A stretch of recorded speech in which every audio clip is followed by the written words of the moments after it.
ভাই সমস্যা কি আপনাদের বলে দিলাম আমি। ভালো আছেন আপনারা সবাই? আলহামদুলিল্লাহ আলহামদুলিল্লাহ। বাড়ান সাউন্ড বাড়ান। আলহামদুলিল্লাহ আলহামদুলিল্লাহিল্লাযী জাআলা আশ-শামসা ওয়াল কামারা বিহুসবান ওয়ান নাজমা ওয়াশ-শাজারা ইয়াসজুদান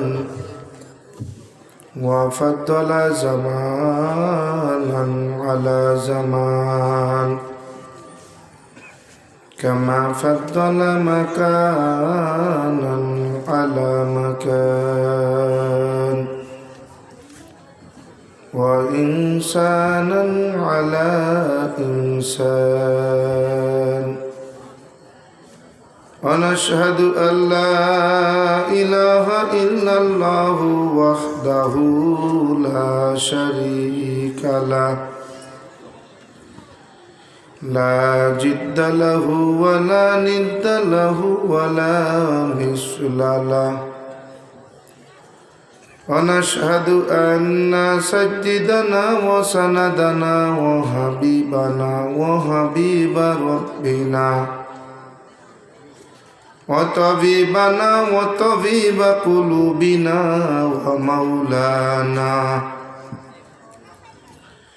ومولانا محمدا عبده ورسوله صلى الله تعالى عليه وعلى آله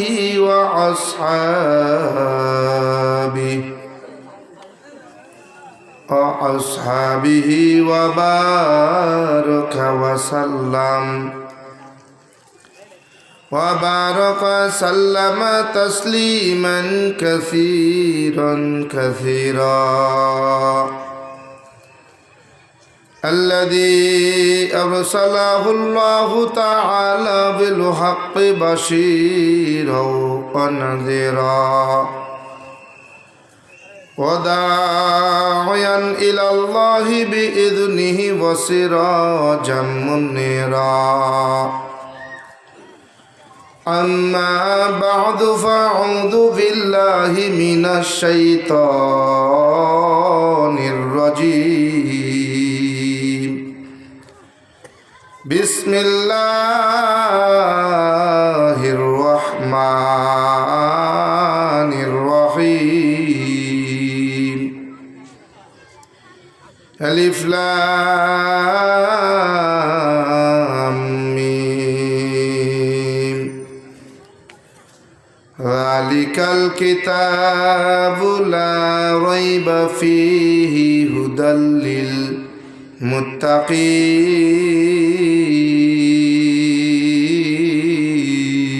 للمتقين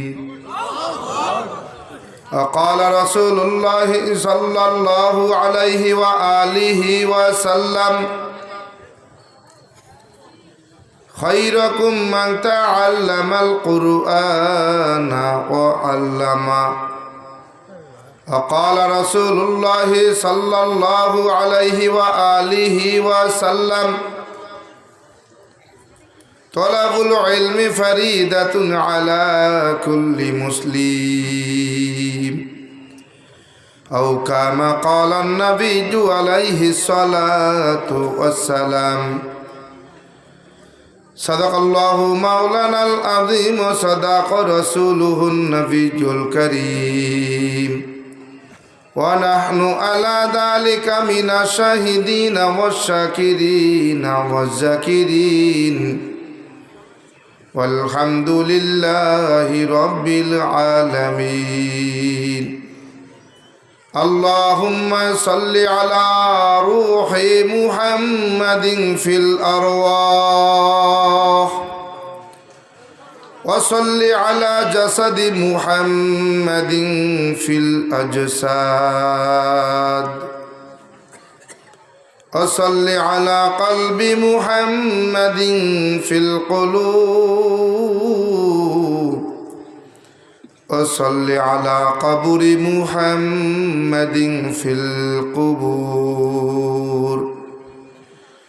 بجكر شهر چبینی در خرعشست বলে দানা দড়ি মানা কে গোশাস না বুলবুল বরগুনস তসবিহে খালিস কে হর কারে বতসবিহ শুন জবানেস মোমেনা জিকিরে খুদা বেসিয়ারে वो यदउकुन यदउकुन यदउ ला इलाहा ইল্লাল্লাহ সবাই লা ইলাহা ইল্লাল্লাহ লা ইলাহা ইল্লাল্লাহ লা ইলাহা ইল্লাল্লাহ। এখানে মাইক আছে, আওয়াজ বাড়ি খেতেছে কোনটার? সাউন্ড বক্সের সাউন্ড যাচ্ছে না উপর থেকে মাইক দেওয়া? এটা বাড়ি খাইতেছে। লা ইলাহা ইল্লাল্লাহ লা ইলাহা ইল্লাল্লাহ লা ইলাহা ইল্লাল্লাহ লা ইলাহা ইল্লাল্লাহ সবাই লা ইলাহা ইল্লাল্লাহ লা ইলাহা ইল্লাল্লাহ লা ইলাহা ইল্লাল্লাহ লা ইলাহা ইল্লাল্লাহ লা ইলাহা ইল্লাল্লাহ লা ইলাহা ইল্লাল্লাহ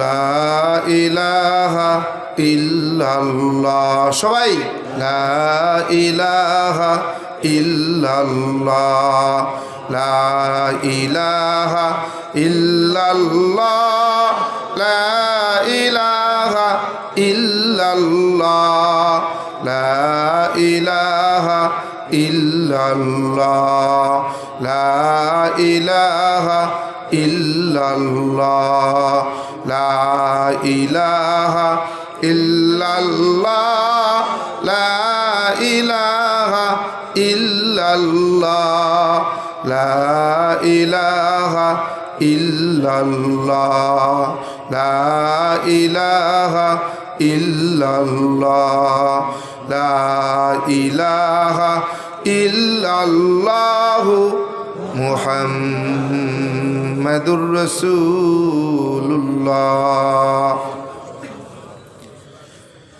সুবহানাকা লা ইলমা লানা ইল্লা মা আল্লামতানা ইন্নাকা আনতাল আলিমুল হাকীম। রব্বি ইশরাহ লি সাদরি ওয়া ইয়াসসির লি আমরি ওয়াহলুল উকদাতাম মিন লিসানি ইয়াফকাহু কওলি। আলহামদু লিমান কদ্দারা খায়রাও ওয়া খাবালা আলহামদু লিমান কদ্দারা খায়রাও ওয়া খাবালা ওয়া শুকরু লিমান সাওয়ারা হুসনাও ওয়া জামালা ওয়া শুকরু লিমান সাওয়ারা হুসনাও ওয়া জামালা।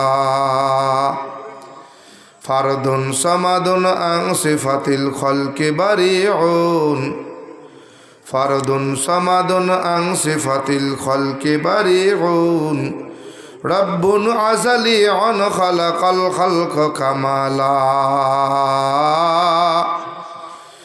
রব্বুন আযালি আন খালাকাল খালক কামালা। লা জিদ্দা ওয়ালা নিদ্দা ওয়ালা হাদ্দা লিমাওলা লা জিদ্দা ওয়ালা নিদ্দা ওয়ালা হাদ্দা লিমাওলা আল আনা কামা কানা ওয়ালাম নালকা জাওয়ালা আল আনা কামা কানা ওয়ালাম নালকা জাওয়ালা। आए बंदा खुदा चाहो गर उनकी मुलाकात, आए बंदा खुदा चाहो गर उनकी मुलाकात, जल्दी से आगइते सुनो हजरत की नसीहत, जल्दी से आगइते सुनो हजरत की नसीहत। अल्हम्दुलिल्लाह किस्मत घुना किरातुल कुरान हाफिजिया माद्रासा एर उद्योगे 21तम তাফসিরুল কোরআন মাহফিলের আজ 22শে ফেব্রুয়ারি 2025 আয়োজিত অধ্যকার মহতি মাহফিলের সম্মানিত সুনামধন্য মহাতারাম সভাপতি,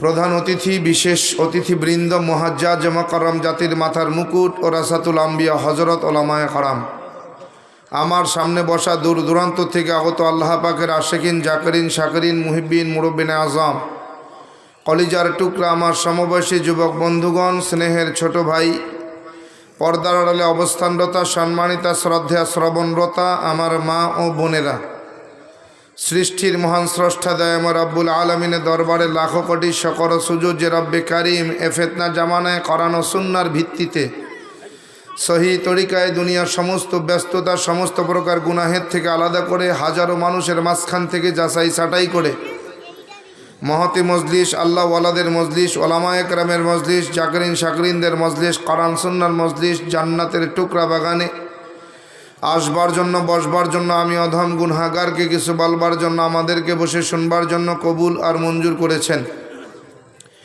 নেয়ামতের শকর আদায়ার্থে মুসলমান হিসেবে ইমানের আওয়াজকে উঁচু করে উচ্চ কণ্ঠে একসাথে এক আওয়াজে কালেমাত ও শকর উচ্চারণ করছি। সকলেই পড়ি আলহামদুলিল্লাহ। লক্ষ কোটি দুরুদ সালাম সঈদুল মুরসালিন রহমাতাল লিল আলামিন সঈদুস সাকালাইন শফিউল মুজনিবিন ইমামুল মুরসালিন খাতামান নবীন পয়গম্বরে আরবি বিশ্ব নবী হযরত মুহাম্মদুর রাসূলুল্লাহ, সকলে পড়ি সাল্লাল্লাহু আলাইহি ওয়া আলিহি ওয়া সাল্লামের ওপর। পেরা হাজিরিন, কোরআনে হাকিম থেকে প্রথম নম্বর পারা, প্রথম নম্বর সূরা সূরাতুল বাকারা থেকে প্রথম এবং দ্বিতীয় আয়াতে কারিমা তিলাওয়াত করেছি। বিশ্ব নবী, শ্রেষ্ঠ নবী, হায়াতুন নবী, জিন্দা নবী, পয়গম্বরে আরবি জনাবে হযরত মুহাম্মদ মুস্তাফা সাল্লাল্লাহু আলাইহি ওয়া আলিহি ওয়া সাল্লামের অসংখ্য অগণিত অমীয় বাণী, পবিত্র হাদিস শরীফ থেকে দুটি হাদিসের অংশ বিশেষ তিলাওয়াত করেছি। রব্বি কারিম যদি তৌফিক দান করেন, সংক্ষিপ্ত পরিসরে কোরআন ও সুন্নাহর ভিত্তিতে সহি তরিকায় ইখলাস ও রুহানিয়তের সমন্বয়ে কিছু কথা বলবো। রব্বি কারিম আমাকে বলবার মতো, আমাদেরকে বসে শুনবার মতো হিম্মত, ধৈর্য আর তৌফিক দান করেন। বলেন আমিন। আরও জোরে পড়ি আল্লাহুম্মা আমিন। পেরা হাজিরিন, যদিও ভূমিকার প্রয়োজন ছিল, সেই ভূমিকা বাদ দিয়ে একেবারে সরাসরি মূল আলোচনার ভিতরে চলে যাওয়ার খেয়াল পেশ করেছি। যেহেতু অনেক রাত, আমার তবিয়ত, আমি 11টার পরে সাধারণত বয়ান করি না। কয়টা? বারংবার কর্তৃপক্ষকে ফোনে দাওয়াতের সময় বারবার বলি যে আমাকে 9টায় উঠাবেন, 11টা পর্যন্ত বয়ান হবে। 9:30টায় উঠাবেন, 11টা পর্যন্ত বয়ান করি। 10টায় উঠালে 11টা পর্যন্ত বয়ান করি। 10:30টায় বসালে 11টা পর্যন্ত বয়ান করি। 11টায় বসালে দোয়া করে নেমে যাই। তা আমার ভাষ্য অনুযায়ী, আমার বলা অনুযায়ী এখন দোয়া করে নেমে যাওয়ার কথা, ঠিক না? কিন্তু আমার কিছু মহব্বতের আশেক মুহিব্বিন, আমার পাগল আছে, যাদের সম্মানে আপনাদের সামনে সংক্ষিপ্ত সময় বসবো ইনশাআল্লাহ। শুধুমাত্র ওনাদের সম্মানে। যেমন একজন ব্যক্তির কথা বলি, যিনি আমার ডান পাশে বসা আছেন। ওনার ভালোবাসার খাতিরে, মহব্বতের খাতিরে হয়তো কিছু সময় আপনাদের সামনে দেব ইনশাআল্লাহ। এছাড়া 11টার পরে সাধারণত বয়ান করি না, এরকম ঘটনা ঘটছে খুব কম। আল্লাহ, এজন্য প্রায় জায়গায়, সব জায়গায় বলি যে যদি আপনাদের গভীর রজনী পর্যন্ত মাহফিল চালানোর খেয়াল থাকে তাহলে আমার পরে আলোচক রাখবেন, ফজর পর্যন্ত আলোচনা করবেন, সমস্যা নেই, কিন্তু আমাকে 11টায় ছেড়ে দিবেন। কি কেন বলে, এখানে যারা আসছি সবাই একেবারে 100% 5 ওয়াক্ত নামাজি? হ্যাঁ বলে এরা ফজরের আগেও যদি বিছানায় যায় এরপরেও ফজরের নামাজে উঠে যায়, এরকম না সব? হ্যাঁ, রাত গভীর পর্যন্ত বয়ান শুনবে, ফজর পড়বে না, কাল হাসরের ময়দানে বলবে, রব্বে কারিম যখন ডাক দেয়া বলবে, এই আব্দুর রহমান, আব্দুর রহিম, আব্দুল করিম, আব্দুল জব্বার, আব্দুল সত্তার, এদিকায় তুই যে 22শে নভেম্বর কিসমত ঘোনা হাফিজিয়া মাদ্রাসায় বয়ান শুনে ওয়াদা করে আসলি যে তুই আর নামাজ ছাড়বি না, ফজরের নামাজ পড়ছ নি? কয় না। কথা ওয়াদা করলা? পারলা ওয়াদা তো করছিলাম যে আর নামাজ কামাই দেব না, কিন্তু ওই যে বক্তা অনেক রাত পর্যন্ত বয়ান করছে, এই অনেক রাত পর্যন্ত বয়ান করার কারণে ফজরের নামাজে টের পাই নাই। তো টের যখন পাও না, এখন দোষটা কার? কয় বক্তার। দোষ কার? বক্তার। কেন বলে, গভীর রাত পর্যন্ত মাহফিল বয়ান করলো কেন? যদি অল্পতে সাইরা দিত তাইলে আমার নামাজ কাজা হইতো না, আর আজকে আপনার কাঠগড়ায় দাঁড়ানো লাগতো না। কত কথা বুঝি না, জাহান নামে যাবি।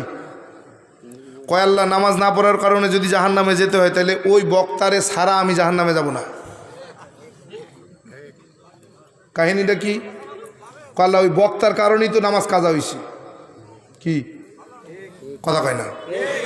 কার কারণে নামাজ কাজা হয়েছে? বক্তার কারণে হয়েছে। আমি ওই দিন ওয়াদা করছি আর জীবনে কোনো দিন নামাজ ছাড়বো না, আর খাস তওবা করে এসেছি। বক্তায় যদি একটু আগে বয়ানটা ছাড়তো তাইলে আর সমস্যা হইতো না, আমি ফজর পড়তাম। আজকে বক্তার বয়ান দেরি করার কারণে যেহেতু জাহান নামে যাইতেছি, ফজরের নামাজ পড়ি নাই, নামাজ পড়তে পারি নাই, এই জন্য যখন আপনি আমাকে জাহান নামে দিবেন তো বক্তারে না নিয়ে যাবো না, তাহলে আমি বয়ান করে লাভ কি? কি কোনো ফায়দা আছে? আপনাদের কারণে আমি জাহান নামে যাব? আরে জাহান নামে যাব না এই ভয়েতেই তো কালেমা পড়ছি। কি জাহান নামে শাস্তি ভোগ করতে পারবো না, সহ্য করতে পারবো না, বিধায় তো কালেমা পড়ছি। এখন যদি কালেমা পড়ার পরে আবার জাহান নামেই যাইতে হতো, দরকার কি? কি তাহলে ইসলাম সাইরে দিই, কালেমা সাইরে দিয়ে আগে যেখানে ছিলাম হেঁগেনেই যাই, ওই ঠাকুরের সামনে দাঁড়ায় মূর্তি পূজা করি। হ্যাঁ পেরা হাজিরিন, এজন্য বলছি খুব বেশি লম্বা সময় কথা হবে না ইনশাআল্লাহ, যেহেতু ভূমিকা ছাড়া মূল আলোচনায় চলে যাব ইনশাআল্লাহ। টোটাল কোনো ভূমিকা নাই। ভূমিকা ছাড়া যদিও আলোচনা বোঝানো কষ্ট হয়, আলোচনা করা যায় না। ভূমিকার প্রয়োজন আছে, কারণ ময়দানটা আমার পক্ষে না, আমার আগে যিনি আলোচনা করছেন তার পক্ষে এখনো। কি কারণ উনি উনার মতো করে, উনি যেইভাবে আলোচনা করে মজা পাবেন সেইভাবে আলোচনা করে উনি গুছায় রেখে গেছেন, ঠিক না? কারণ আমার আলোচনা করতে হলে আমার মতো করে আবার গুছাইতে হবে, এজন্য ভূমিকার প্রয়োজন আছে না নাই? ভূমিকার প্রয়োজন আছে। তা আমি এই ভূমিকা ছাড়াই সরাসরি আপনাদের কাছ থেকে একটা স্বীকারোক্তি নেব। আমি তো কোনো কবরস্থানের সামনে বসি নাই। কি আমার সামনে যারা বসা আছেন এরা মৃত না জীবিত? এরা সব কথা বলতে পারে নাকি পারে না? পারে, পারে তো। এতটুকু প্রমাণ দেবেন শুধু যে আপনারা যে জীবিত, আপনারা যে কথা বলা প্রাণী, আপনারা কথা বলতে পারেন, এতটুকু প্রমাণ দেবেন। ঠিকের জায়গায় ঠিক বলবেন, আস্তে না জোরে। সুবহানাল্লাহ, আলহামদুলিল্লাহ, আল্লাহু আকবার, লা ইলাহা ইল্লাল্লাহ, যেখানে বলা লাগবে সেখানে আস্তে বলবেন না জোরে। এতটুকু শুধু করবেন, পারবেন না ইনশাআল্লাহ? এর বেশি আর কিচ্ছু দরকার নাই। এতটুকু আপনারা দেন, ইনশাআল্লাহ তাআলা আমি যতটুকু সময় পারবো সংক্ষিপ্ত সময়ের মধ্যে আলোচনা শেষ করে দোয়া নিয়ে, দোয়া করে বিদায় হব ইনশাআল্লাহ। বেজার হবেন না তো? কারণ আপনারা তো আবার আপনাদের একটা চাহাত আছে যে না মুসলিম বক্তা দাওয়াত দিয়ে নিয়েছি, আবার বলে ব্রাহ্মণ। কোন একটা খেলা যে আজকে ঘটবে, কোন খেলা খেলতে আইছে, কোন খেলাই যে খেলবে, এরকম একটা খেলার ফিকির নিয়েও আপনারা আইছেন, ঠিক না? কিন্তু কিন্তু দুঃখের বিষয় বেশিক্ষণ খেলতে পারবো না। কি ইনশাআল্লাহ তাআলা 12টার মধ্যে মোনাজাত হবে। আমার তো যেতে হবে। কত বাজে ঘড়ি দেখেন তো? 11:30। আধা ঘন্টার মধ্যে আমার আলোচনা গুছাই নিয়ে দোয়া দিয়ে বিদায় হবে ইনশাআল্লাহ। আল্লাহ পেরা হাজিরিন, রব্বে কারিম বলতেছেন, আয়াতের প্রথম আয়াত বাদ দিয়ে দ্বিতীয় আয়াতে ডাইরেক্ট ঢুকে গেলাম, কারণ প্রথম আয়াতের আলোচনা করলেও 20 মিনিট লাগবে। যদি আমি আলোচনা করি আলিফ লাম মিম, এই আয়াতটুকুর যদি এই 3 হরফের আলোচনাও করি তাও 20 মিনিটের প্রয়োজন কমপক্ষে। এই আয়াতের আলোচনা বাদ দিলাম। আল্লাহ তাআলা কোরআনে কারিমের মধ্যে বলতেছেন, যালিকাল কিতাবু লা রাইবা ফীহি হুদাল লিল মুত্তাকিন।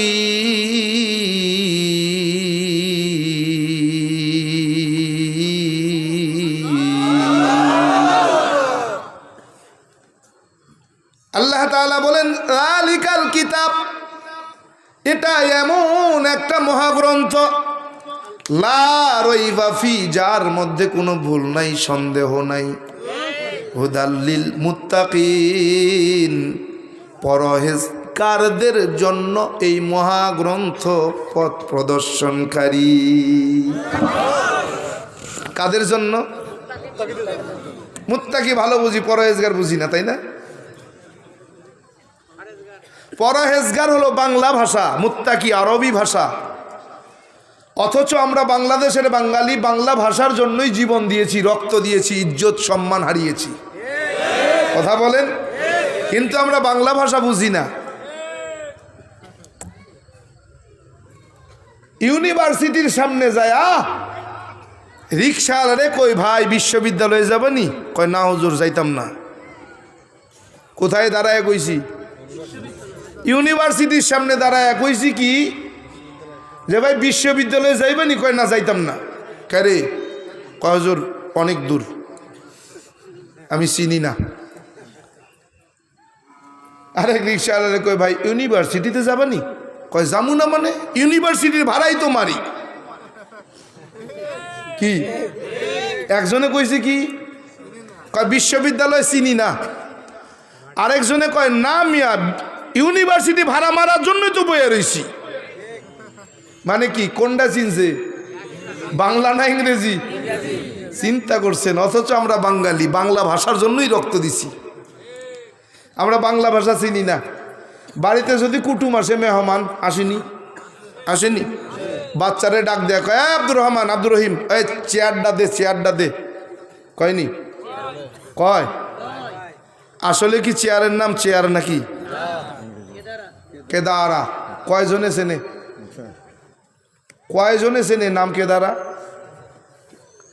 যদি আমি কই বেটা কেদারা দে, তাড়াতাড়ি কেদারাটা ল, আব্বা কি পাগল টাগল হইলানি? কি কি কয়? আব্বা কি পাগল টাগল হইলানি? কেদারা ফাইলা কই? কয় কেদারা তো চিনি না, জীবনে দেখি নাই। হ্যাঁ বেটা চেয়ার চিনো নি? কয় চিনি না। কয় চেয়ারটা দে। কয় হেটা না আগে কইবেন। কি আমরা বাঙালি, বাংলা ভাষার জন্য জীবন দিছি। মুত্তাকি চিনি, কিন্তু পরহেজগার চিনি না। কি মুত্তাকি চিনি, কিন্তু পরহেজগার চিনি না। আরে বেটা, যেটা পরহেজগার হেডাই মুত্তাকি, যেটা মুত্তাকি হেডাই পরহেজগার। কথা কন। আল্লাহ বলতেছেন কি, পরহেজগারদের জন্য এই মহাগ্রন্থ পথ প্রদর্শনকারী, পথ দেখাবে। রাসূল আকরাম সাল্লাল্লাহু আলাইহি ওয়া আলিহি ওয়াসাল্লাম হাদিসে পাকে বলেন, খায়রুকুম মান তাআল্লামাল কুরআনা ওয়া আল্লামা। রাসূল বলেন, দুনিয়ার জমিনে তার চাইতে দামি, তার চাইতে উত্তম, তার চাইতে শ্রেষ্ঠ কে আর হবে যে কোরআনের ইলম শেখে এবং অপরকে শিখায়। সুবহানাল্লাহ কন্যা। অন্য হাদিসের মধ্যে আসছে, তলাবুল ইলমি ফারিদাতুন আলা কুল্লি মুসলিম। রাসূল আকরাম সাল্লাল্লাহু আলাইহি ওয়া আলিহি ওয়াসাল্লাম বলতেছেন, উম্মত, এলমে দিন শিক্ষা করা প্রত্যেক মুসলমান নারী এবং পুরুষের উপরে ফরজ। কি বলছে? এলমে দিন শিক্ষা করা প্রত্যেক মুসলমান নারী এবং পুরুষ। আগে কোনটা? আগে ভাষা শব্দ কি আগে? নারী। এরপরে পুরুষের উপরে, নারী এবং পুরুষের উপরে এলমে দিন শিক্ষা করা ফরজ। তাহলে নারীদের গুরুত্ব কেন দিলেন? যদিও আমাদের দেশে একদল নারীবাদীরা আছে, সমান অধিকারের নামে আন্দোলন করে, আছে না? নারী পুরুষ সমান অধিকার এর আন্দোলন করে, কিন্তু আমার রসুল বললেন, সম্মান দিলেন নারীদেরকে না পুরুষদেরকে? কাদেরকে? নারীদেরকে। আগে বললেন নারী এলমে দিন শিখবে, আগে কে? নারী। কেন শিখবে? একটা প্রবাদ আছে, আপনারা জানেন, তুমি আমাকে শিক্ষিত একটা মা দাও, আমি তোমাকে শিক্ষিত জাতি উপহার দিব। ঠিক না?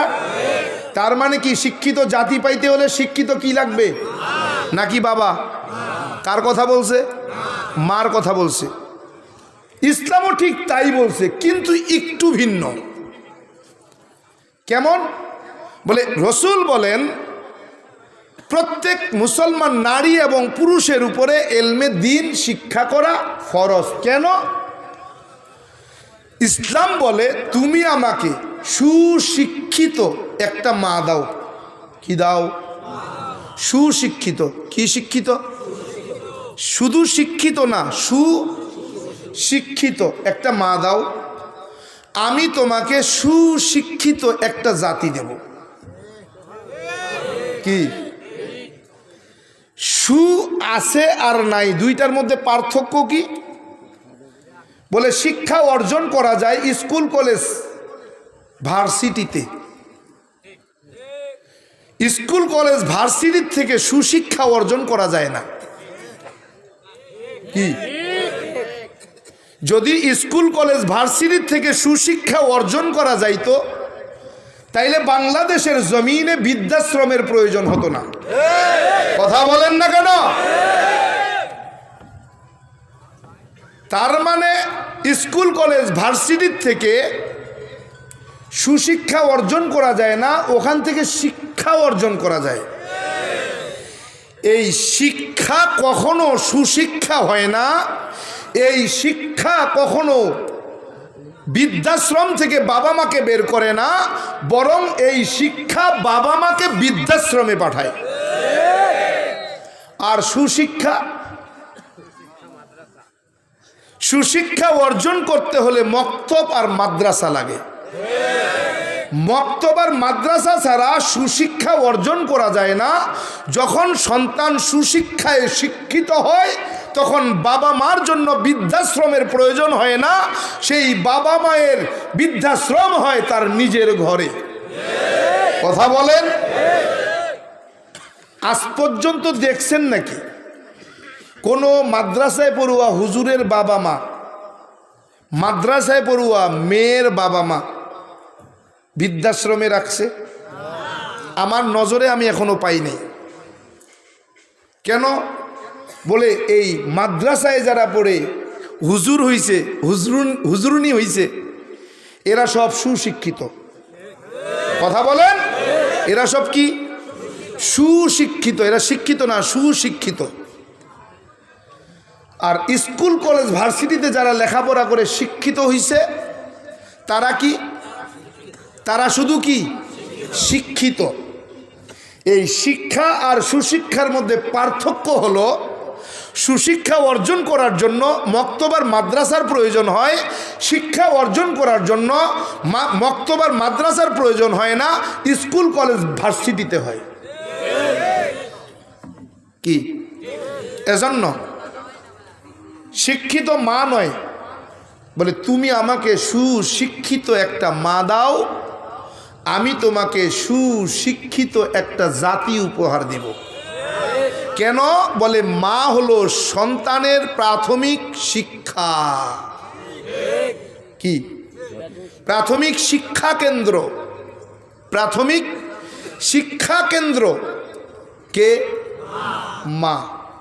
কেন?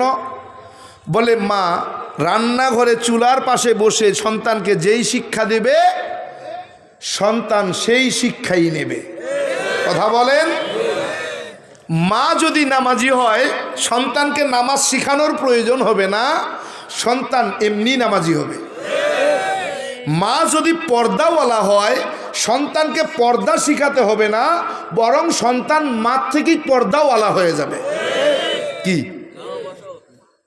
সত্য না মিথ্যা? কেমন সত্য? এক আল্লাহর বান্দা মন্দিরের পাশে বাড়ি করছে। কিসের পাশে? মন্দিরের পাশে। ভালো করে শুনবেন। ছোট্ট একটা ছেলে 2-2.5 বছর 3 বছর, সকালে আর সন্ধ্যায় যখন মন্দিরে উলুধ্বনি হয় পূজা করে। তারা কি করে? পূজা করে। এই মুসলমানের সন্তানটা ওই ঘুমটি বাজানো দেখে, উলুধ্বনি শুনে ঘর থেকে বের হয়ে মন্দিরের সামনে দাঁড়ায় দাঁড়ায় তাদের পূজা করা দেখে। দেখতে দেখতেই বাচ্চাটার বয়স যখন 4 বছর 5 বছর হয়ে গেছে, 5 বছর পরে এই সন্তানটা ঘরের মধ্যে যখন ওরা উলুধ্বনি দেয় পূজা শুরু করে, তখন এই সন্তানটা ঘরের মধ্যে একা একা পূজা করে। মা দেখে বাবারে বলছে যে সন্তানের তো হালা দেই। বাবা হুজুরের কাছে গেছে, ইমাম সাহেবের কাছে যায়, কয় ভাইজান ইমাম সাহেব হুজুর বড় একটা মুসিবতে। কিসের? বলে হুজুর সন্তানের বয়স তো 4-5 বছর, তো সন্তানটা তো হিন্দুদের যেইভাবে তারা দেবতার পূজা করে সন্তান ঠিক সেইভাবে পূজা অর্চনা করে। ইমাম সাহেব বলে খুব মুসিবতের কথা। ভাইজান আমাকে একটা প্রশ্নের জবাব দেন তো, আপনার বাড়ির কাছে ঘরের কাছে আপনার আশেপাশে কি কোনো মন্দির আছে? বলে হ্যাঁ মন্দির তো আছে, ঘরের দরজার সামনেই। কয় ভাইজান আপনার সন্তানটা কি ছোটবেলার থেকে মন্দিরের সামনে যাওয়া আসা করে? বলে হ্যাঁ তা তো করে। বলে ওই সন্তানটা ছোট্টবেলা থেকে যখন মন্দিরের সামনে যায়া যায়া তাদের পূজা অর্চনা দেখছে, উলুধ্বনি দেখছে, পূজা করা দেখছে, দেখে দেখে ওই সন্তানটার মেমোরির মধ্যে এটা গেঁথে গেছে। এজন্য সে ওই হিন্দুদের পূজা করাটা শিখে গেছে। আর এক হিন্দু মসজিদের পাশে বাড়ি বানাইছে। কোথায়? মসজিদের সামনে বাড়ি। এখানে বাড়ি করার কারণে 5 ওয়াক্ত মুসলমান যখন আজান দেয় মুসলমানগুলো বাড়ি থেকে এসে মন্দিরে জমায়েত হয়ে নামাজ আদায় করে, সিজদা করে। ছোট্ট একটা বাচ্চা ওই হিন্দুর বাড়িতে আছে, 2-2.5 বছর বয়স। আজানের সঙ্গে বাচ্চাটা ঘর থেকে বের হয়ে মসজিদের দরজার সামনে দাঁড়ায়া দাঁড়ায়া দেখে মুসলমান কি করে। এই দেখতে দেখতে এই হিন্দুর সন্তানটা নামাজ শিখে গেছে। কি শিখছে? নামাজ শিখে গেছে। এখন যখন 4-5 বছর বয়স হয়ে গেছে ঘরের মধ্যে আছে। বলতেছিলাম এরে গোলাম এমনি এমনি মুসলমান কিন্তু হই নাই। সংস্কৃত বিশ্ববিদ্যালয় থেকে সংস্কৃত ভাষার উপরে ডিগ্রি নিয়া ডক্টরেট কইরা বেদ পুরাণ রামায়ণ মহাভারত জেন্দা বেস্তা স্মৃতি শ্রুতি মনুসংহিতা শ্রীমদ্ ভাগবত গীতা রাজভোগ কালীভোগ ছাড়াও অসংখ্য কিতাবাদি গবেষণা কইরা 44,441 খানা মন্ত্র পড়ে দেখলাম, তার ভিতরে 30,000 মন্ত্র শুধু মুসলমানের গুণগান। এই 30,000 মন্ত্র কোরআনে কারিমের 30 পারা, 114টি সূরা, 6,666 মতান্তরে 6,236 আয়াতের সঙ্গে হুবহু মিল পাওয়া যায়। কোরআনে হাকিমের প্রত্যেকটি আয়াতে কারিমার সাথে কয়েক শত মন্ত্র পাঠ করে শোনানো যায়। প্রত্যেকটা মন্ত্রের কিতাবের নাম, অধ্যায় নম্বর, পৃষ্ঠা নম্বর, শ্লোক নম্বরও বলা যায়। এমনি এমনি কিন্তু মুসলমান হই না ভাই। ভাবছ গরুর গোশত খাওয়ার লোভে বোধহয় মুসলমান? না রে মুসলমান না, গরুর গোশত খাওয়ার জন্য এখন আর মুসলমান হওয়ার প্রয়োজন হয় না। অনেক দাদা কাকা জেঠারা গোপনে গোপনে গরুর গোশত খায়। যদি কোন প্রমাণ দেন আসেন, প্রমাণ দিয়া নেই লোন আমার সঙ্গে। কি হ্যাঁ গোলাম, বাবা আমাকে বড় পণ্ডিত বানাবার জন্য সংস্কৃত বিশ্ববিদ্যালয়ে ভর্তি করে দিয়ে চলে আসলেন। দীর্ঘদিন থাকার কারণে বাবা মাকে দেখার জন্য মন আনচান শুরু হয়ে গেল। বাবাকে দেখার জন্য, মাকে দেখার জন্য 3 দিনের ছুটি নিয়ে বাড়িতে চলে গেলাম। বাবা কয় কি ব্যাপার বাবা, বাড়িতে আসছো? বলে হ্যাঁ 3 দিনের ছুটি নিয়ে আসছি। বলে কেন? বলে তোমাদেরকে দেখার জন্য মন আনচান করে। বলে সময় মতো চলে যাবা। বলে ঠিক আছে। বলে খবরদার ফাঁকি যেন দিও না। দ্বিতীয় দিন বাবা মার সামনে বসে বাবা বলে ও বাবা বলো লেখাপড়ার হালত কি? বললাম খুব ভালো। বলে কেমন ভালো? বলে খুব ভালো, এমন ভালো, এমন ভালোর কোনো শেষ নাই। বলে বাবা কি তুমি বুঝলা? বললাম বাবা লেখাপড়া সব ঠিক আছে, কিন্তু আজব একটা বিষয় আমার হৃদয়ের দিলের মধ্যে নাড়াচাড়া দেয়। বলে কোন বিষয়টা? বললাম বাবা দেখছেন আমরা কত বড় ভাগ্যবান, কত বড় ভালো, আর মুসলমান কত বড় বোকা, কত বড় মূর্খ। বলে কেন? বলে আমরা 12 মাসে 13 জন খোদা, 33 কোটি দেব দেবী, তুলসীর গাছের তলায় 64 কোটি ভগবান দেখা দেখা তাদের কদমে সিজদা করি, কিন্তু মুসলমান কত বড় বোকা, কত বড় মূর্খ, তারা আল্লাহরে দেখে না, আল্লাহর কদমে নাকি তারা সিজদা করে। বাবা কয় সত্যি তুই যে অনেক বড় জ্ঞানী হবি এটা বোঝা যায়। কি কয়? অনেক বড় জ্ঞানী যে হবি বোঝা যায়। বাবারে কই বাবা আপনি আশীর্বাদ করেন ভগবান যেন আমারে অনেক বড় জ্ঞানী বানায়। বলে যাও আশীর্বাদ কইরা দিলাম, ভগবান তোমারে অনেক বড় জ্ঞানী বানায়া দেয়। বলে খালি জ্ঞানী বানাবে না, বলে আমার বংশের উজ্জ্বল নক্ষত্র বানায়া দিবে, আমার বংশের সুনাম খ্যাতি তোমার দ্বারাই অর্জন হবে। বাবাই আমারে আশীর্বাদ করে দিলেন। ছুটি শেষ করে বিশ্ববিদ্যালয়ে চলে গেলাম। বাবার কথা মতো লেখাপড়া শুরু করে দিলাম। বলে ফাইনাল পরীক্ষা হয়ে গেল, রেজাল্টটা হাতে নিয়ে বাড়ির দিকে রওনা। বাবার সামনে যখন গেলাম বলে বাবা কি ব্যাপার? বলে পরীক্ষা শেষ, রেজাল্ট নিয়ে বাড়িতে। বলে কেমন হইলো পরীক্ষা? বললাম খুব ভালো। বলে কেমন ভালো? বললাম বাবা আমার বিশ্ববিদ্যালয়ের মধ্যে সবার কাছ থেকে আমি ফার্স্ট ক্লাস ফার্স্ট পেয়েছি, শুধু ফার্স্ট ক্লাস ফার্স্ট না, বলে আমি প্রথম স্থান অধিকার করেছি। বাবাকে আমি জানতাম তোমার মেধা সম্পর্কে আমার ধারণা ছিল, তোমার রেজাল্ট কখনো খারাপ হইতে পারে না। বললাম বাবা সব তো ঠিক আছে, কিন্তু একটা কথা আমার বুঝে আসলো না। বলে কোন কথা? বললাম বাবা বেদকে আপনি বিশ্বাস করেন? বলে হ্যাঁ। বেদ মানেন? বলে হ্যাঁ। বেদ কত ভাগ সত্য মনে করেন? বলে 100 ভাগ। বললাম বাবা বেদ যদি 100 ভাগ সত্য হয়, বেদের শ্লোক কত ভাগ সত্য? বলে 100 ভাগ। বললাম বাবা বেদ যদি সত্য হয় তাইলে মুসলমান সত্য, আমরা মিথ্যা, আর যদি বেদ মিথ্যা হয় তাইলে আমরা সত্য, মুসলমান মিথ্যা। বলে কেন? বললাম বাবা ওই বেদের মধ্যে একটা শ্লোক দেখলাম। বলে কি?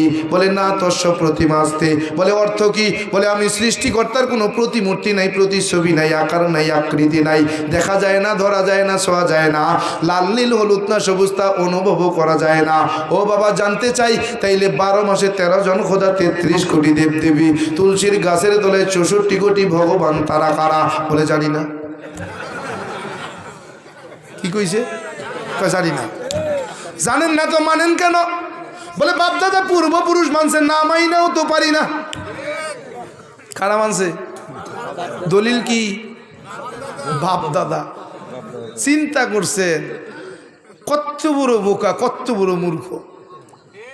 আরে যেই খোদা নিজেরই বাঁচাইতে পারে না সেই খোদা আমারে বাঁচাইবো কেমনে? বোঝে না কি? 3 দিন যে পরিমাণ তাদেরকে শ্রদ্ধা করি, আরে বাপরে যদি খালি খোদার নামে কেউ কিছু কইছে তাহলে জবাই করেন না। 3 দিন পরে হেডারে ফারায়া ফারায়া ফারায়া ফারায়া ডুবাই। ওই সময় দোষ হয় না? তোমার খোদার বিরুদ্ধে কইলেই তুমি দাও কুড়াল নিয়ে, বটি নিয়ে বেরো, চাইনিজ কুড়াল রামদা নিয়ে বেরো। তুমি যখন 3 দিন পরে পানির মধ্যে ফারায়া ফারায়া ডুবাও তখন তোমারে কে জবাই করবো? তখন তো তোরে জবাই করা দরকার। কি বাবা কয় জানি না। জানেন না তো মানেন কেন? বলে বাপদাদা পূর্বপুরুষ মানছে, না মাইনাও পারি না। বললাম বাবা এখানেই শেষ না আরও আছে? বলে কি আছে বলো। বললাম বাবা রাজভোগ কিতাবের 2192 পৃষ্ঠার মধ্যে একখানা শ্লোক আছে। বলে কি শ্লোক? বলে কৃষ্ণং কৃষ্ণং শ্রীনন্দ কেশ সর্বনাম যুগে। বাবাই কয়েক অর্থ কি বল? বললাম ভগবান শ্রীকৃষ্ণ বলেন আমি যুগে যুগে কালে কালে অগণিত অবতার হয়ে মানুষের কল্যাণে দুনিয়াতে অবতরণ করলাম। সব অবতারগণ আমি ভগবান শ্রীকৃষ্ণকে ভগবান বইলা মাইনা নিলেন। বাবা কয় ঠিক আছে। বললাম না ঠিক নাই। বলে কেন ঠিক নাই? বললাম বাবা স্রষ্টা যখন সৃষ্টি হয় তখন কোন স্রষ্টা নিয়ন্ত্রণ করে? বলে কি বুঝাতে চাও?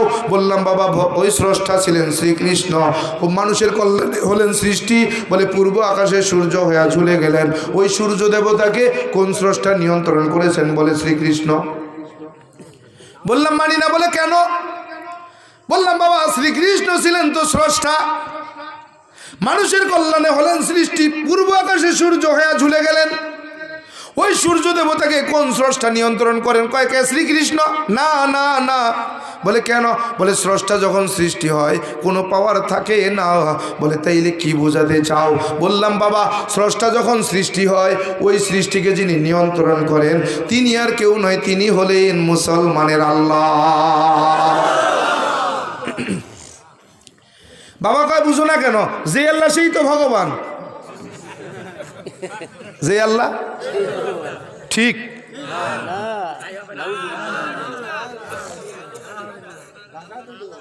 হ্যাঁ, যে আল্লাহ সেই ভগবান।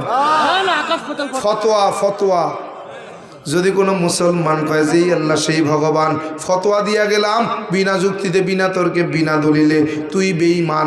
কালেমা পড়া ছাড়া, তওবা করা ছাড়া হতে পারবা না কখনো মুসলমান। কি কবজি ডুবাইয়া খাইতে যাও না ভগবানের সামনের প্রসাদ? কপাল ফোরা কেমনে বুঝাই? কেমনে বুঝাই? রাত অনেক, এরপরে বয়া রয়েছেন কি ওর মুখ ছাড়তেও তো পারি না। বাবা কয় কি বুঝাতে চাও? বললাম আল্লাহর ভগবান এক না। বলে কেন? আল্লাহর ভগবান আলাদা কেউ না। বলে কেমন? বলে বাবা ভগবান আর আল্লাহ এক। বললাম বাবা আল্লাহর ভগবান এক হয় না। বলে কেন? বলে আল্লাহ এমন এক সত্তা যার কোনো শরীক নাই, লা শারিকা লা। কথা কয় না, কথা কয় না, কথা কয় না। আল্লাহ কেমন? লা শারিকা লা, কোনো শরীক নেই। বলে ভগবানের ভগবতী আছে, ঈশ্বরের ঈশ্বরী আছে, ব্রহ্মার সরস্বতী আছে, বিষ্ণুর লক্ষ্মী আছে, কৃষ্ণের রাধা আছে, অতএব তারা কেউ আমার ভগবান নয়। বলে বাবা বুঝো না কেন? আল্লাহর ভগবান আলাদা কেউ না। বলে কেমন? বলে বাবা ভগবান আর আল্লাহর মধ্যে কোনো নাই ব্যবধান। বললাম বাবা আল্লাহর ভগবান এক না। বলে কেমন? বললাম বাবা আল্লাহ এমন এক সত্তা জায়গা কাল পাত্র ভেবে হয় না তার কোনো পরিবর্তন। ভগবান এমন এক সত্তা জায়গা কাল পাত্র ভেবে হয় তার পরিবর্তন। বলে কেমন? বললাম বাবা বাংলাদেশের বাঙালি মাতৃভাষা বাংলা, বাংলা ভাষায় কথা বলি। বাংলাদেশের হিন্দুরা বাংলা ভাষায় যখন তার স্রষ্টাকে ডাকে কি বলে ডাকে? বলে ভগবান। বললাম বাবা ইন্ডিয়ার জমিনের হিন্দুরা মাতৃভাষা হিন্দি, হিন্দিতে কথা বলে। হিন্দি ভাষায় যখন ইন্ডিয়ার হিন্দুগুলো তার স্রষ্টাকে ডাকে কি বলে ডাকে? বলে ঈশ্বর। বললাম বাবা আমেরিকার জমিনে যে হিন্দুরা বসবাস করে মাতৃভাষা ইংরেজি, ইংরেজিতে কথা বলে। ইংরেজি ভাষায় যখন ওই আমেরিকার হিন্দুরা তার স্রষ্টাকে ডাকে কি বলে ডাকে? বলে গড। বাংলাদেশের ভগবান ইন্ডিয়া গেলে ঈশ্বর, আমেরিকায় গেলে হয় গড। জায়গা কাল পাত্র ভেবে যার পরিবর্তন তার নাম ভগবান। বাবা কয় কি বুঝাতে চাও? বললাম বাবা আল্লাহ এমন এক সত্তা জায়গা কাল পাত্র ভেবে নাই তার কোনো পরিবর্তন। বলে কেমন? বললাম বাংলাদেশের বাঙালি মাতৃভাষা বাংলা, বাংলা ভাষায় কথা বলি। বাংলাদেশের মুসলমান বাংলা ভাষায় যখন তার স্রষ্টাকে ডাকে কি বলে ডাকে? ইন্ডিয়ার জমিনের মুসলমান মাতৃভাষা হিন্দি, হিন্দিতে কথা বলে। হিন্দি ভাষায় যখন ইন্ডিয়ার মুসলমান তার স্রষ্টাকে ডাকে কি বলে ডাকে? আমেরিকার জমিনের মুসলমান যখন ইংরেজি ভাষায় তার স্রষ্টাকে ডাকে কি বলে ডাকে? বলে পৃথিবীর 200 দেশ, এমন একটা দেশ নাই যেখানে আমার আল্লাহকে অন্য নামে ডাকা হয়। যেই দেশেই যাবে সেই দেশেই আল্লাহ। আল্লাহ এমন এক সত্তা জায়গা কাল পাত্র ভেবে নাই তার কোনো পরিবর্তন। বাবা কয় কেন বুঝো না? আল্লাহর ভগবান আলাদা কেউ না। বলে কেমন? বলে বাবা ভগবান তো সর্বত্র বিরাজমান। আল্লাহ কেমন? বলে আল্লাহু নূরুস সামাওয়াতি ওয়া মা ফিল আরদ। বলে আল্লাহ কেমন? বলে ফা আইনামা তুআল্লু ফাসাম্মা ওয়াজহুল্লাহ। বলে কেমন? ও বাবা আল্লাহ এমন। ও বাবা আল্লাহ তাআলা জানায় দিতেছে, ও বান্দা তুমি আমার সামনে তাকাও, আমি তোমার সামনে হাজির। পিছনে তাকাও আমি আল্লাহ, সামনে তাকাও আমি আল্লাহ, ডাইনে তাকাও আমি আল্লাহ, বামে তাকাও আমি আল্লাহ, আসমানে তাকাও আমি আল্লাহ, জমিনে তাকাও আমি আল্লাহ। গাছের দিকে তাকায় দেখো সেখানেও আমি আল্লাহ, গাছের পাতার মধ্যে তাকায় দেখো সেখানেও আমি আল্লাহ। তুমি আমারে কোথায় তালাশ করো? বাবা কয় বুঝো না কেন? আল্লাহর ভগবান আলাদা কেউ না। বলে কেমন? বাবাই ডাক দেয়া কয় বাবা বলো আল্লাহ লিখতে কয়টা হরফের প্রয়োজন? বললাম 4। আলিফ লাম লাম হা 4 হরফে আল্লাহ। বলে ভগবান লিখতে কয়টা হরফের প্রয়োজন? বললাম 4। ভগবান। বলে বাবা দেখছো নি কত সুন্দর মিল পাওয়া যায়, আল্লাহর ভগবান আলাদা কেউ নয়। বলে কেন? বলে শাব্দিক অর্থে আল্লাহর ভগবান এক। বললাম বাবা শাব্দিক অর্থে যদি আল্লাহর ভগবান একও হয়, আবিধানিক অর্থে আল্লাহর ভগবান এক নয়। বলে কেমন? বলে আল্লাহর অস্তিত্ব সব জায়গায়, ভগবানের অস্তিত্ব নাই। বলে কেমন? বললাম বাবা ভগবানের ভ যদি বাদ দিয়ে থাকবে কি? বলে গবান। বলে বাবা বাংলা ডিকশনারি দেখে বলেন গবান শব্দের অর্থ। বলে গোবর। কি এই বিশ্বাস না হলে গুগলে সার্চ দে, এখন দে। গবান শব্দের অর্থ গোবর। বাবার ডাক দেখো বাবা গোবর পাক না না পাক? বলে না পাক। পবিত্র না অপবিত্র? কয় অপবিত্র। বললাম বাবা আপনার ভগবান কিন্তু নাপাক হয়ে গেছে। বাবা কয় আল্লাহও থাকবে না, লাফাইস না। বলে কেমন? বলে আলিফ যদি বাদ দিয়ে থাকবে কি? বলে লাম লাম হা। বলো এবার তোমার আল্লাহ কোথা? আসেনি আমার আল্লাহ? আছে আছে আছে। লিল্লাহি মা ফিস সামাওয়াতি ওয়া মা ফিল আরদ। আল্লাহু আকবার। আল্লাহ আছে না নাই? বাবারে কই বাবা আল্লাহ কিন্তু এখনো আছে, ভগবান না পাক হয়ে গেছে। বাবা কয় লাফাইজ না, আল্লাহও থাকবে না। বললাম বাবা গবানের গবাদ দিছি, থাকলো কি? বলে বান। বাংলা ডিকশনারি থেকে বলেন বান শব্দের অর্থ। বাবাই কয় 2টা। বলে কি? 1 নম্বরে বন্যা, 2 নম্বরে গাভীর ওলান। মুরব্বীরা আসেননি? এখনকার ফলাফান জানতো না যে ওলান আর বান কেডা, বন্যা আর বান কি। এখনকার ফলাফান বুঝতো না, কারণ এখনকার ফলাফানরে তো শিখাইছেই। এটার নাম রেলগাড়ি, এটার নাম বাস, আলু ভর্তা এমনি করতে হয়, ডিম ভাজি এমনি করতে হয়, বিরিয়ানি এমনি রাঁধতে হয়। এখন তো ফলাফানরে আর ভাষা শিখায় না, এখন শিখায় রান্না বান্না আর কৃষিকাজ। মেয়েদেরকে পাওয়ার টিলার দিয়ে মাঠে নামাই দিছে, কয়ে দেখ কেমনে পাওয়ার টিলার দিয়ে হাল চষতে হয়। এ হলো এখনকার শিক্ষা ব্যবস্থা। বাবা কয় বান। বান শব্দের অর্থ 2টা। 1 নম্বরে বন্যা, 2 নম্বরে গাভীর ওলান। বাবারে ডাক দিয়ে কই বাবা আপনার ভগবান কিন্তু গাভীর ওলান। বাবা কয় লাফাইস না, তোর আল্লাহও থাকবে না। বলে কেমন? বললাম বাবা বাবায় ডাক দিয়ে কই বাবা লাম লাম হা থেকে লাম বাদ দিলাম, থাকলো কি? বলে লাম হা। এইবার বলো তোমার আল্লাহ কোথা? আসেনি আমার আল্লাহ? কোথায়? বলে লাহু মা ফিস সামাওয়াতি ওয়া মা ফিল আরদ। আল্লাহু আকবার। আল্লাহ আছে না নাই? বাবারে ডাক দেখো বাবা আল্লাহ কিন্তু এখনো আছে, আপনার ভগবান গাভীর ওলান হয়ে গেছে। বাবা কয় লাফাইস না, আল্লাহও থাকবে না। বলে কেমন? বাবারে ডাক দেখো বাবা বানের ববাদ দিছে আছে কি? বলে ন। বাংলা ডিকশনারি থেকে বলেন ন শব্দের অর্থ কি? বলে 2টা। বলে 1 নম্বরে গ্রামের ভাষায় যখন গণনা করি 5 6 7 8 9 10, 1 নম্বরে 9, 2 নম্বরে নাই। তার মানে বোঝা গেল ভগবানের কোনো অস্তিত্ব নাই। বাবা গলা ভাই না তোর আল্লাহ নাই। বলে কেমন? বলে লাম্বা দিছে আছে কি? বলে হ্যাঁ। বলে বা তোর আল্লাহ কোথা? আসেনি আমার আল্লাহ? হু আল্লাহুল্লাযী লা ইলাহা ইল্লাহু। আল্লাহু আকবার। আল্লাহ আছে না নাই? আল্লাহ কিন্তু এখনো আছে, ভগবান হারায় গেছে। বাবা কয় কি বুঝাতে চাও? বললাম বাবা এখানেই শেষ না, আরও আছে। বলে কি আছে? ওরে গোলাম বলতে গেলে শেষ হবে না, সংক্ষেপে বলি 2টা মন্ত্র আর বলবো। 2টা মন্ত্র বলেই ইনশাল্লাহ আমি দোয়া করে চলে যাব, যদি কোনো সময় আসে আবার শোনাবো। আরে গোলাম বাবারে ডাক দে কই বাবা এখানেই শুধু শেষ না, আরও আছে। বলে কি আছে? বললাম বাবা কলকি পুরাণটা খুলবেন। বলে কি আছে কলকি পুরাণের ভিতরে? বললাম বাবা কলকি পুরাণের মধ্যে একটা শ্লোক আছে, যেই শ্লোকের অর্থটা এমন। বলে কেমন? বললাম বাবা সর্বশেষ যিনি অবতার হয়ে দুনিয়ায় অবতরণ করবেন তার নামের প্রথম অক্ষর হবে ম। কি হবে? ভালো করে মনে রাখবেন। প্রথম অক্ষর হবে ম, শেষের অক্ষর হবে দ, যেই নামের অর্থ হবে প্রশংসিত। বলে শুধু প্রশংসিত না, সর্বপ্রশংসিত, যার প্রশংসার কাছে আর কোনো প্রশংসা নাই। বলে যিনি গরুর গোশত খাওয়াকে হালাল মনে করবেন। এরে গোলাম, বাবা কয় কি বুঝাতে চাও? বললাম বাবা মুসলমানদের কোরআন পড়া দেখছি, কিতাব পড়া দেখছি, মুসলমানদের নবীর নাম কি ছিল? মুহাম্মদ সাল্লাল্লাহু আলাইহি ওয়াসাল্লাম। বলেন মুহাম্মদ নামের প্রথম অক্ষর কি? শেষের অক্ষর কি? বলে মুহাম্মদ নামের অর্থ কি? প্রশংসিত। বলে খালি প্রশংসিত না, সর্বপ্রশংসিত, যার প্রশংসার কাছে আর কোনো প্রশংসা নাই। আমার নবী মুহাম্মদুর রাসূলুল্লাহ সাল্লাল্লাহু আলাইহি ওয়া আলিহি ওয়াসাল্লাম গরুর গোশত খাওয়া হালাল নাকি হারাম মনে করেন? হালাল। তাইলে বোঝা গেল তাদের ধর্মগ্রন্থে গরুর গোশত খাওয়া হালাল।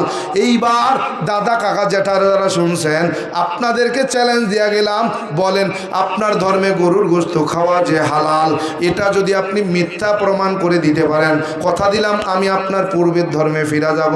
আর যদি আমি প্রমাণ করে দেই আপনার ধর্মে গরুর গোশত খাওয়া হালাল, কথা দেন আপনি কালেমা পড়ে মুসলমান হবে। পারলে মিথ্যা প্রমাণ করে দেন। এবার কি কলকি পুরাণের এই মন্ত্রটা যদি আপনি মিথ্যা প্রমাণ করে দিতে পারেন, কথা দিলাম আপনার ধর্মে ফিরে যাব। আর যদি আমি সত্য প্রমাণ করে দিই, কথা দেন আপনি কালেমা পড়ে মুসলমান হবে। এবার বুকে বল থাকলে দাঁড়ায় চ্যালেঞ্জ দেন। কি বুকে বল থাকলে দাঁড়ায় চ্যালেঞ্জ দেন। চ্যালেঞ্জের মোকাবেলা তো আমি করবো, ভয় পাইতেছেন কেমিয়া? কি একবারে খালি হাতে আসিও নাই, গাড়ির পিছনে একটা কিতাবের ব্যাগ নিয়ে আইছি। আপনাকে আমি চিনি, দাঁড়ায়া যদি কোন হয় ওটা কইস দি দলিল দে, কই পাইছ দে দিমু করতে। এই জন্য গাড়ির পিছনে একটা ব্যাগ রয়েছে, কিছু দলিল নিয়ে আইছি, কারণ তোকে বিশ্বাস করি না। দুনিয়ার সবাইরে বিশ্বাস করি, তোকে বিশ্বাস করি না। সারা রাত ধরে বুঝামু, কয় সারা রাত বুঝাইছি, সব ঠিক আছে। তাল গাছ আমার, সালিশ যা করবেন মানি, তাল গাছ আমার, এটা ছাড়তাম না, এটা বাদ দিয়ে সালিশ করেন। এইবার আসেন শেষ মন্ত্র, এইটা খুব সুন্দর, এটা যে মানবে না তার এই দৃষ্টান্তটা আমি দিয়া যাইতেছি। দেখেন খেলা কি। বাবাই কয় কি বুঝাতে চাও? বললাম বাবা এখানেই শেষ না, আরো আছে। বলে কি আছে? বললাম বাবা উত্তরায়ণ বেদ খোলেন। কোন বেদ? উত্তরায়ণ বেদ খোলেন। উত্তরায়ণ বেদের মধ্যে একটা শ্লোক আছে। বাবা কয় কি শ্লোক? বলে লা ইলাহা ভর্তি পাপম ইল্লু ইলাহা পরম পাদম জন্ম বৈকুণ্ঠ পরিণতি তজপি নাম মোহাম্মদ। বাবাই কয় অর্থ কি? বললাম বাবা এই মন্ত্রের অর্থ আমি করি নাই, এই মন্ত্রের অর্থ করেছেন ডক্টর বেদ প্রকাশ উপাধ্যায়, যিনি লন্ডনের অক্সফোর্ড বিশ্ববিদ্যালয় থেকে 10টা ভাষার উপরে PhD করেছেন, যিনি হিন্দুদের একজন ধর্মগুরুও ছিলেন। এই ডক্টর বেদ প্রকাশ উপাধ্যায় তার নিজের হাতে একটা কিতাব লিখেছেন, কিতাবের নাম কল্কি অবতার। কল্কি অবতারের 33 নম্বর পৃষ্ঠার মধ্যে এই মন্ত্রটার তিনি ব্যাখ্যা করেছেন। ডক্টর বেদ প্রকাশ উপাধ্যায় বলেন, ও দুনিয়ার হিন্দু মানুষ, সত্যিকারের হিন্দু যদি তুমি দাবি করতে চাও, এই শ্লোকের 2টা অংশ মনে প্রাণে মেনে নাও। বলে কি আছে? বলে প্রথম অংশ লা ইলাহা ভর্তি পাপম ইল্লু ইলাহা পরম পাদম। বলে কি তার অর্থ? বলে ও দুনিয়ার হিন্দু মানুষ, পাপ থেকে যদি মুক্তি পেতে চাও, পাপগুলোকে যদি পুণ্যের দ্বারা পরিবর্তন করাতে চাও, এমনি হবে না। 12 মাসে 13 জন খোদা, 33 কোটি দেবদেবী, তুলসীর গাছের তলায় 64 কোটি ভগবানকে ত্যাগ কর। লা ইলাহা